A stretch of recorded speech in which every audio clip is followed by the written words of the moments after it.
Traffic सेंटिनलांचेर हात उगारप्यांची गय करपा ना. हेल्मेट घालिनासतना दुचाकी चलयतलो ताका तालांव पडटलोच. तो मागीर शारांतल्या रस्त्याचेर आसूं वा महामार्गाचेर. दुचाकी घेवन रस्त्यार आयलो म्हणटकीर तकलेर हेल्मेट आसूंकूच जाय. येरादारी पुलिसांनी शिटकावणी दिल्या. There is no rule which exempts two-wheeler riders from wearing helmets in the cities. It's compulsory once the two-wheeler comes on the road. And those who attack the traffic sentinels while taking photos of this violation will be strictly dealt with. This is what the traffic police has clarified once again. Alfred Almeida was attacked by the people in Vasco on Wednesday while taking photos on the traffic sentinel of violators. People were asking why they were challan when helmet is not compulsory in the city limits.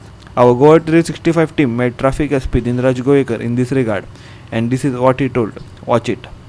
Violence against the traffic sentinel, we will act against the offender. We have registered number of cases in Ponda, in Panjim, in Vasco. All these cases have been registered as cognizable cases. Besides, other actions are also initiated, other preventive actions are also taken against the one who indulges in such violence. See, Motor Vehicle Act says, Section 129 of Motor Vehicle Act, that every rider, every person riding a two-wheeler has to wear a helmet. So it is compulsory on every road. When he comes on the road, it is compulsory.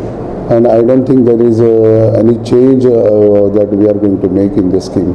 Nothing will be changing. Nothing will be changed. It's okay. It's quite fine. In fact, I appeal to the people that if they have any difficulty in knowing the scheme or understanding the scheme, they can very well come to our traffic cell and meet me or DYSP traffic at traffic headquarters. Our reporter Shushan Gawas with video journalist Viraj Kamath in Panaji.